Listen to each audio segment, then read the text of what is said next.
Welcome to Coffey Talk, real stories from real people. I'm your host, Kate Coffey-Bacon, and every Monday we'll sit down for honest conversations about successes, failures, and the lessons we learn from both. So grab your coffee, settle in, and let's talk. Welcome back to Coffey Talk, where we dig into the real work behind courage, behind leadership, community, and becoming who we are meant to be. Today, we're going to talk about resilience, not the motivational poster version on the wall behind you, but the kind that is lived, rebuilt, and most importantly, earned. And that brings me to today's guest, someone who has had to practice resilience across industries, identities, and seasons. Wow, David Fullwood is one of those very rare leaders who reinvents without performing reinvention. Let's put a pin in that and talk about that some more. He has trained elite coaches. He has owned businesses, led regional education for Allstate, stood on national stages as a presenter, and now develops people and operations at Alloy Personal Training. What intrigued me most was not his resume. It was the through line. David builds capability, but he also builds character. That's a massive introduction for my dear friend, David. Welcome to Coffey Talk. Hey, thank you so much. It's great to be here. So before we jump into today's topic of conversation, I'd love for listeners to know you a little bit more. So give us a snapshot. This is a big snapshot. So let's just dive right in. Okay. What forces shaped you? Another question, what matters most to you right now? Okay. Well, thank you so much. I'll try to narrow down a lot of experience and time on this earth to a snapshot, not necessarily a video. I had a 25-year career in corporate America, and that certainly shaped me. I think there was some shaping going on before that, academically and all my experiences, but a 25-year career in a variety of different positions with a major company. And that certainly shaped me. And I would say primarily because I was very fortunate to have a lot of really good leaders and mentors that kind of took me under their wing and I learned from them. And it worked out really well because I am definitely one of those people that I need to see it, be a part of it, do it, as opposed to just hearing it or reading about it. So I was very fortunate in my career it was very diverse, lived all over the country, experienced a lot of different things and people. And I think I'm a little rare because I don't mind if I take my watch and take it from my left arm to my right. I don't freak out.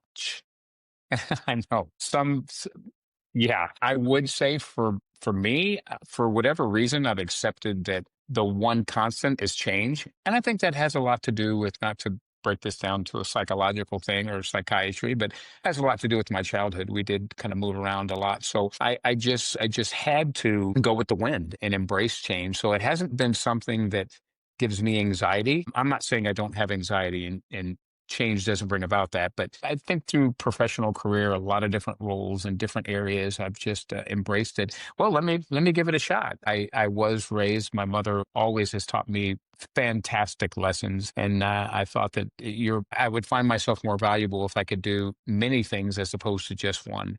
Now, I like to be good at a couple of core things, but that definitely shaped me. I was shaped quite a bit when I went off and took the dive into owning my own business. And I'm sure we'll get into that a little bit. And now I'm somewhat owning what I do now, just not necessarily from a solely financial perspective, more from an equity perspective, and building and helping to build the model of this franchise that we're in now. So I hope that answers the questions. I tend to be long-winded, and what was the question again?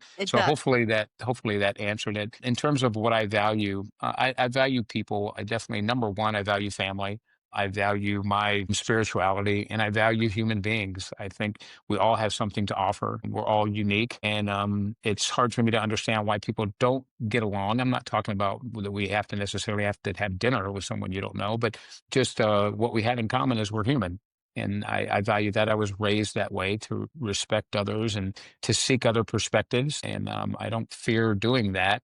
We all have something to offer. So I value just all of those core things. And I owe that all to how I was raised, is to value other people and love other people and do things for other people.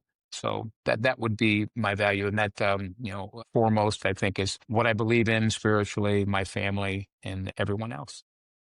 I can already see myself in your story so much. And I know there are people listening right now that are, driving their car or having their morning coffee or, and they're kind of nodding along. Like, yes, I see it. I feel it. I identify. We've already covered so much in 4 or 5 minutes. Your career has been vast. You've done so many things. What is a defining thread that has connected all of these roles and all of these experiences that you've had?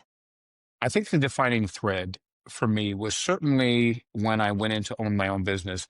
I started a fitness business and we began the operation. I learned a lot about I was helping people set up their own business. And I thought, "Well, I can do this." And I have a passion for fitness.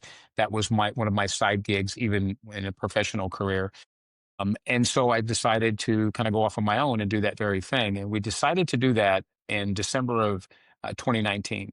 And some of you are probably starting to go, "This fitness business 2019," because I now know what was looming. Now, at the time, I didn't know what was looming. We started in February, at the very beginning of February. And then I thought I had crossed all my T's and dotted all my I's, and I had my business plan. And I even did it alphabetically, Kate. And when I got to P, I was pretty confident. It stood for production, payroll, things like that. I had no idea it stood for pandemic. And in the fitness business, that was a defining moment to have to learn how to navigate that with absolutely no idea how to do that. So it was a defining moment, and my choice was to be resilient or to just give up.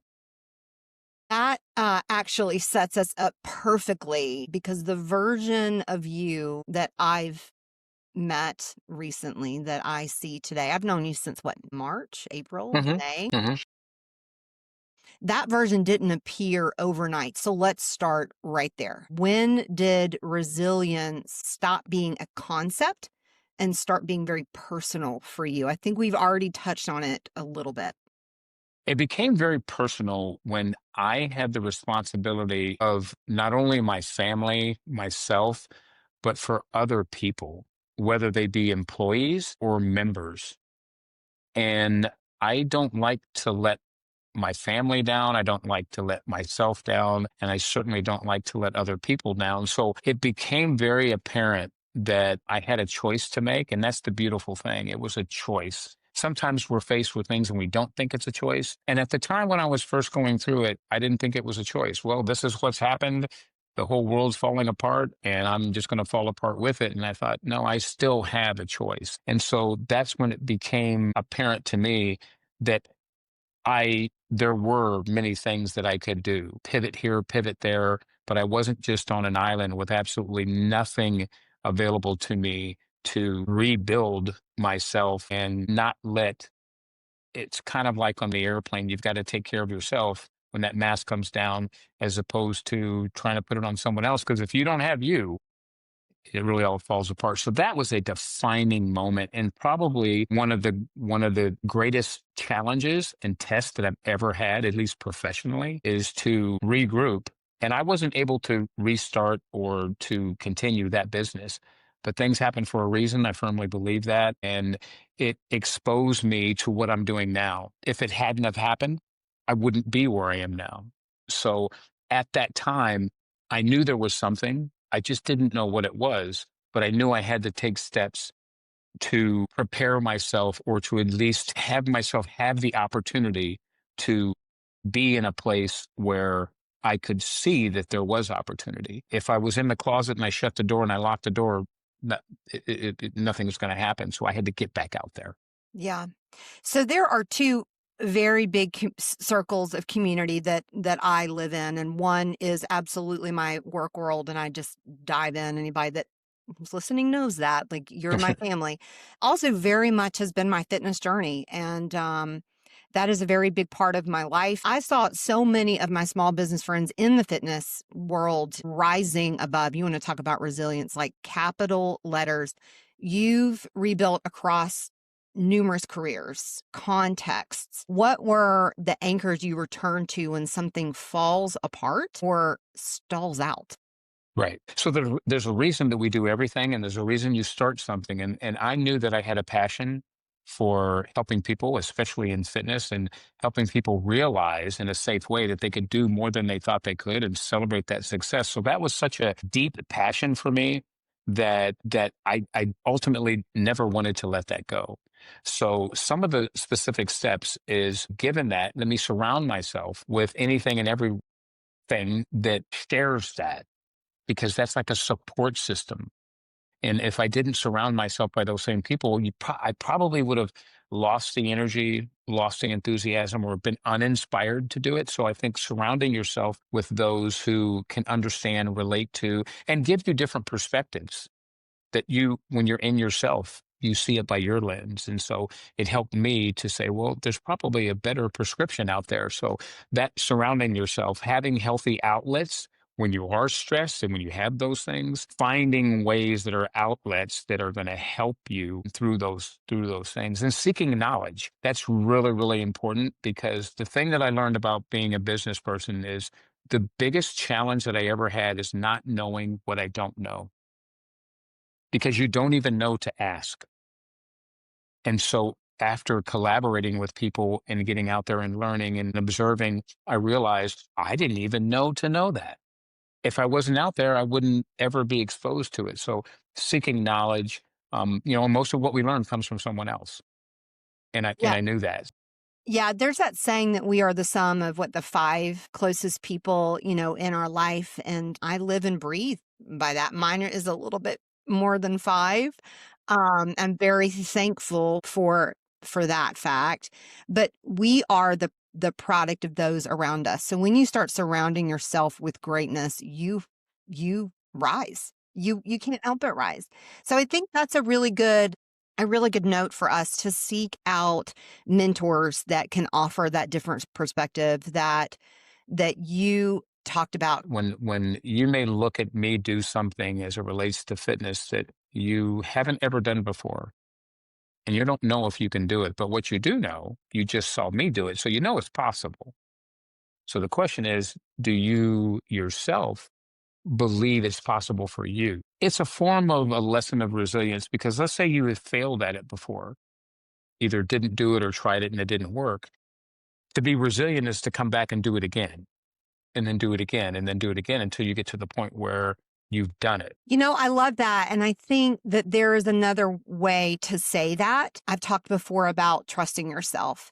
And I think that in doing that, in that consistency and that resiliency, you start rebuilding or building self trust through small wins where you Hmm. say, I showed up in this way. We'll use fitness as an example. We know that I go to Alloy at 6 a.m. with Sterling. 6 a.m. is not my time to shine. But every time I go and I leave at 7 a.m., that feels like a small win for me Sure. because I would much rather be at home, snuggled up with my dogs, Yeah. right? But that's building trust in me that I'm going to show up and do what I say I'm going to do. Hmm. So Hmm. talk to me about some times, maybe give an example of where through your resiliency, maybe you did the same. You showed up, you trusted yourself, and you saw there was proof in the pudding with small wins.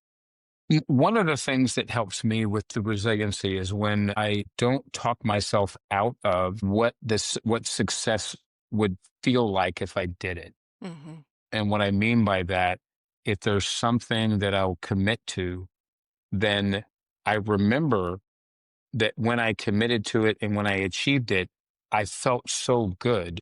There's times even related to fitness. I think a lot of people think, well, when you're in the fitness industry, well, you've got all day to work out. It's not that way. We're running a business. But I have plenty of times when I don't necessarily want to, just because I could do something else. But I remember, hey, I celebrated a success that I did it. And that overrides the anxiety or I'll call it depressed state that you could be in when you say, dang it, I wanted to do it and I didn't do it. And that wears on you and you're beating yourself up. Because if that becomes what you practice, then you never achieve that euphoria of, I get to celebrate that success. And sometimes it's just that I showed up and I did it.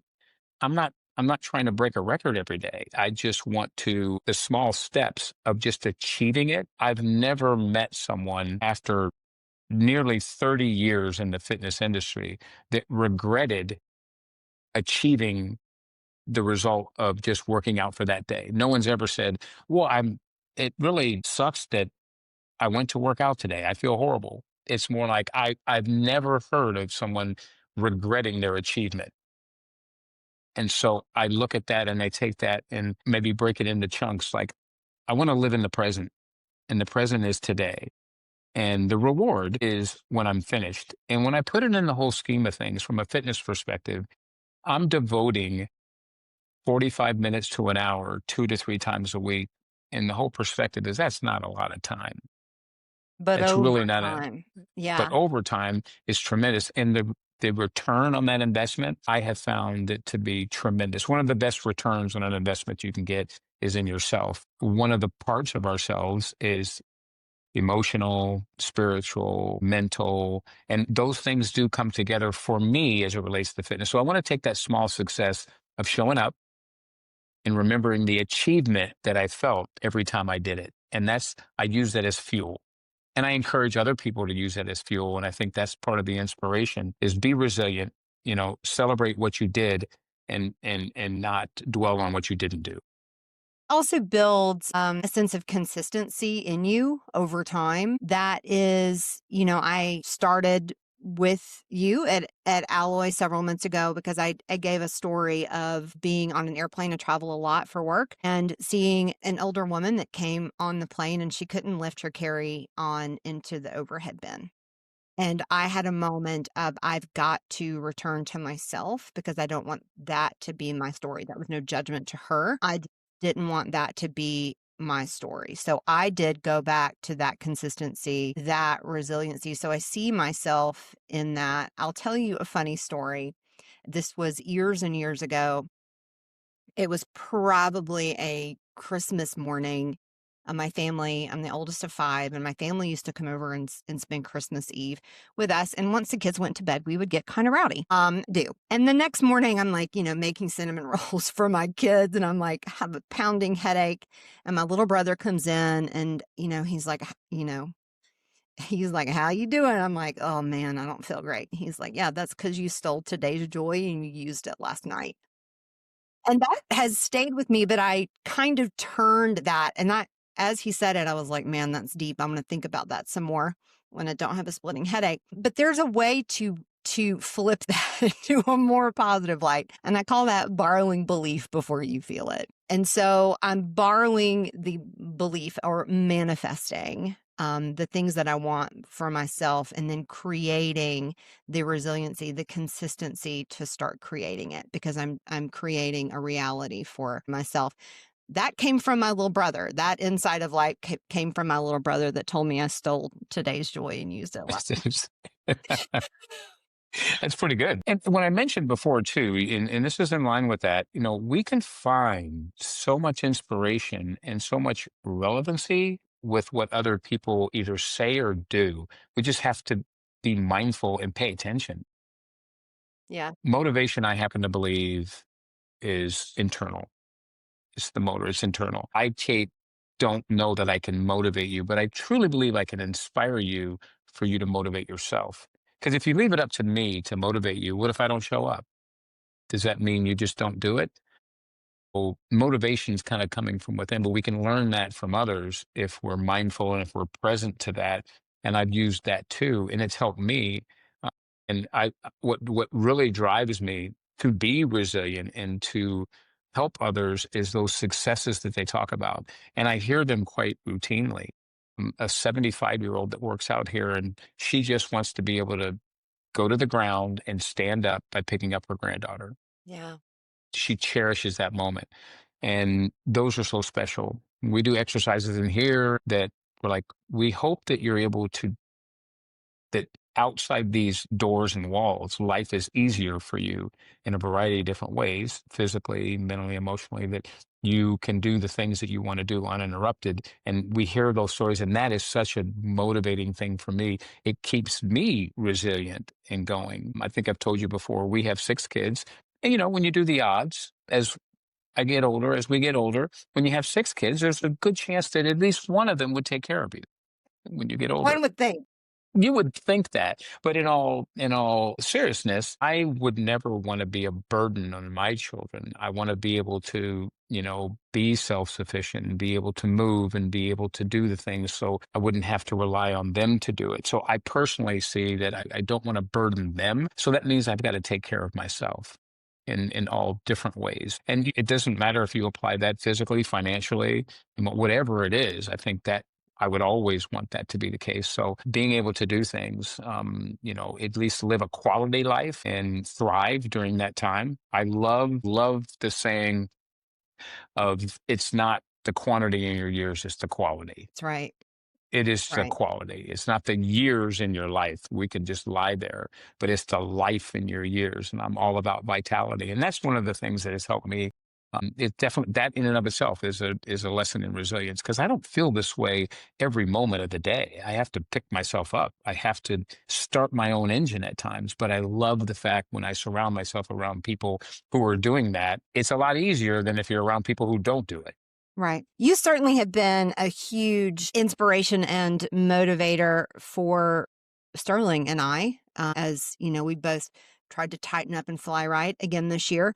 And in between reps, we've shared bits and pieces of our stories, and I always enjoy those conversations that we have. You show up completely authentically with a smile on your face. You're always so positive. So you have done so many things. We mentioned that at the beginning of the show. You've a trainer. You are a trainer. You're operating a business. You're business owner, educator, presenter.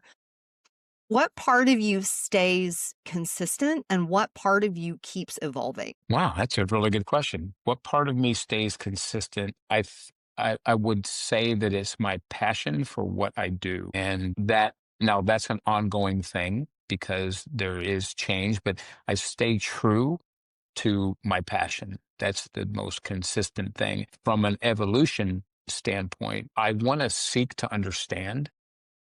And I think that helps me to evolve. And I think we evolve in our relationships with people, and we really evolve every day if we allow ourselves to. Because if you're present, read the room, read the person, or seek to understand. And that helps me personally in all facets of my life, with the people I work with my wife, with my children, just seeking to understand. Now, what I would say, Kate, sometimes that's not the easiest thing. We're in ourselves. It's can be challenging to seek another perspective. But I think we become more whole, or at least more empathetic, when we seek to understand. Because my brain is wired one way. It's hard to try to rewire it. But it's also intelligent enough to allow you to consider and to seek to understand another's perspective or another's situation. Being in this industry, we have, everybody's going through something. And it's deeply emotional for people, even though, and we think we're more than just the gym, but it's deeply emotional for people as to their why. And that helps evolve me every day. It's evolving, but it's also inspiring. So I hope I answered the You question in the did. consistency. Okay. Yes, you did. I think, that you kind of mentioned something there is just that growth mindset of wanting to know more, a deeper, a desire to see a different perspective, to accept a different perspective, let a different perspective start changing you or give you a bigger worldview. I Yes. think that evolution only supports and fuels that passion that you have, that Hmm. that makes that grow. And as we get older, some things are not what I thought they would be in all the best ways.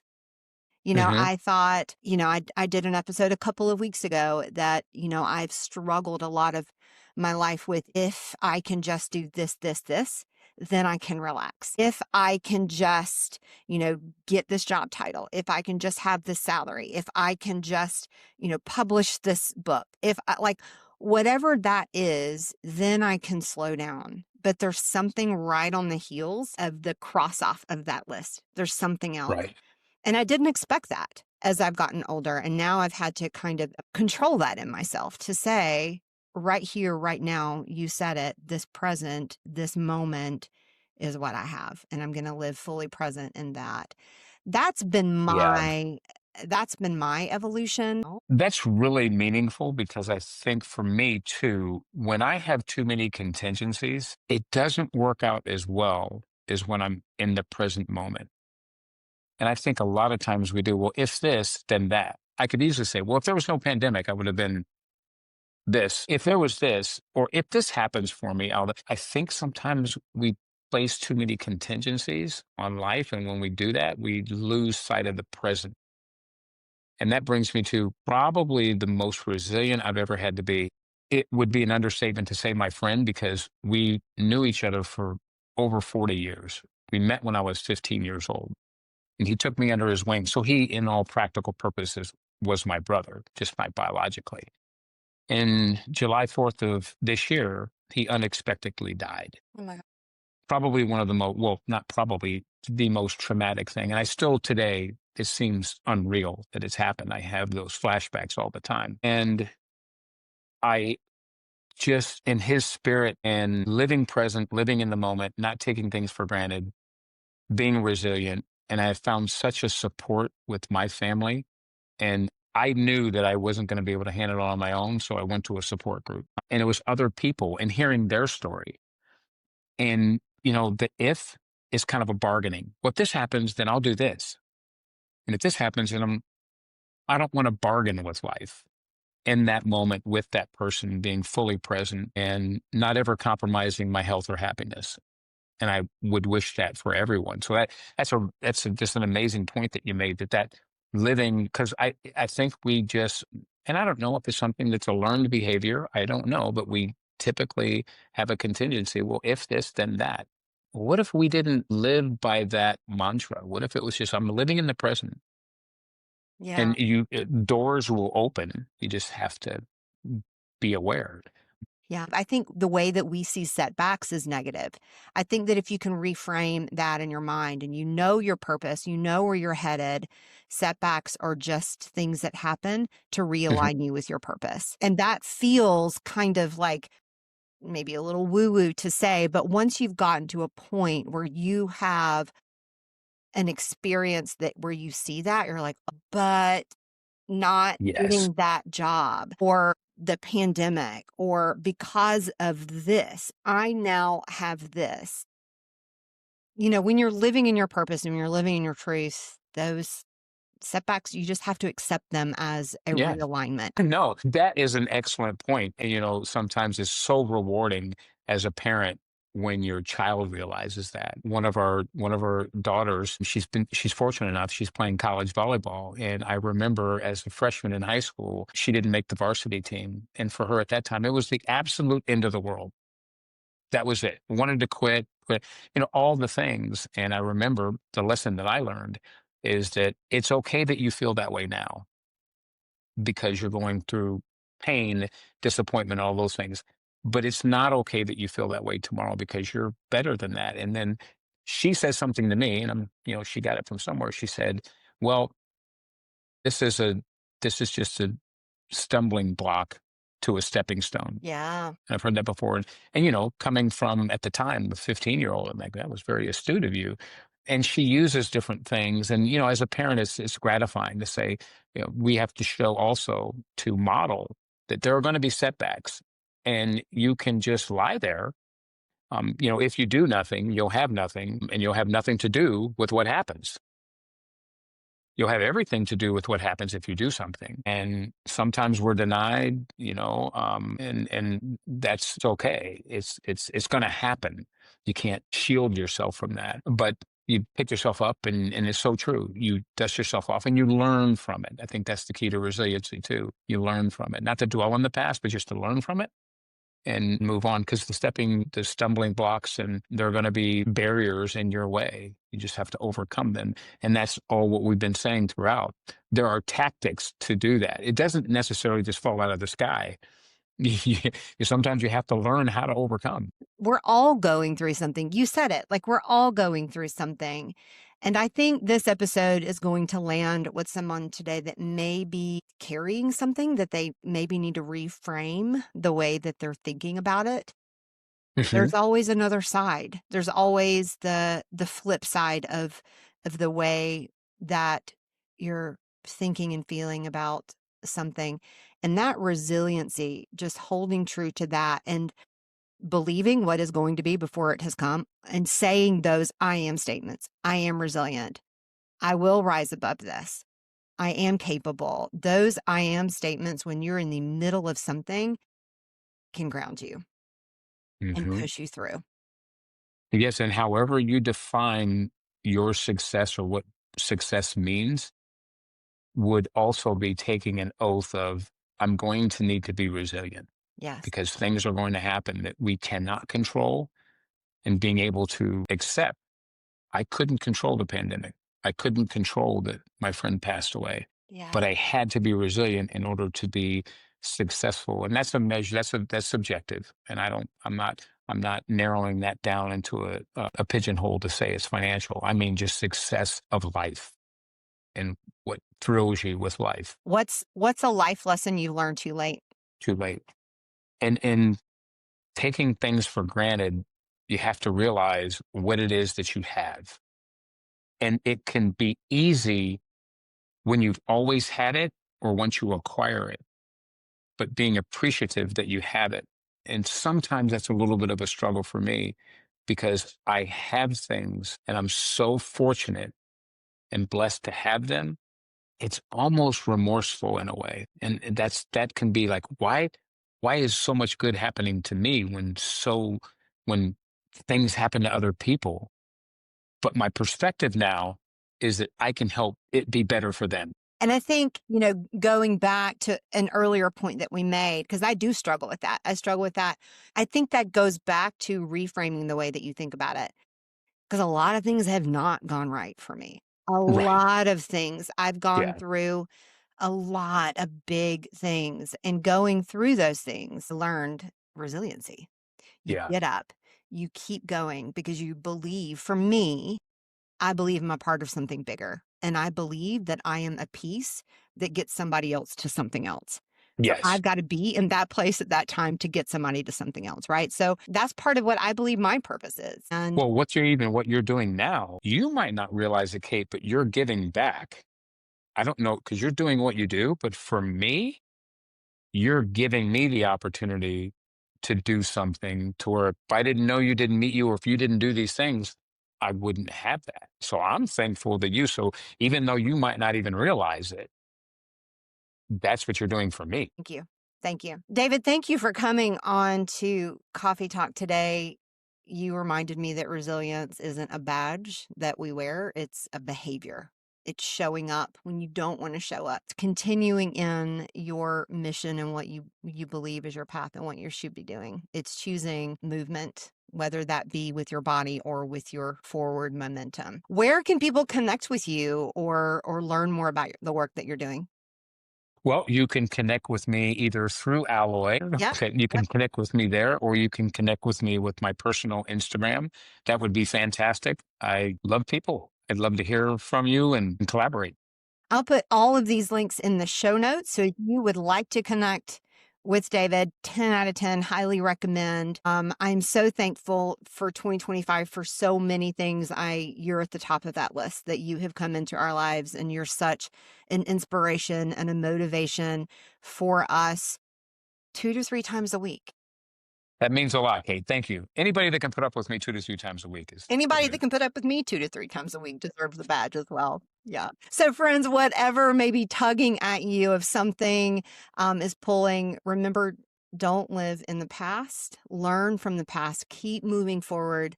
Until next time, keep building and keep going. We'll see you soon. Thank you for joining us today on Coffee Talk. A special thanks to my guest for sharing their story and to you, the listener, for being a part of this conversation. If you enjoyed today's episode, be sure to subscribe so you never miss a Monday morning chat. Until next time, I'm Kate Coffey-Bacon, and this has been Coffee Talk.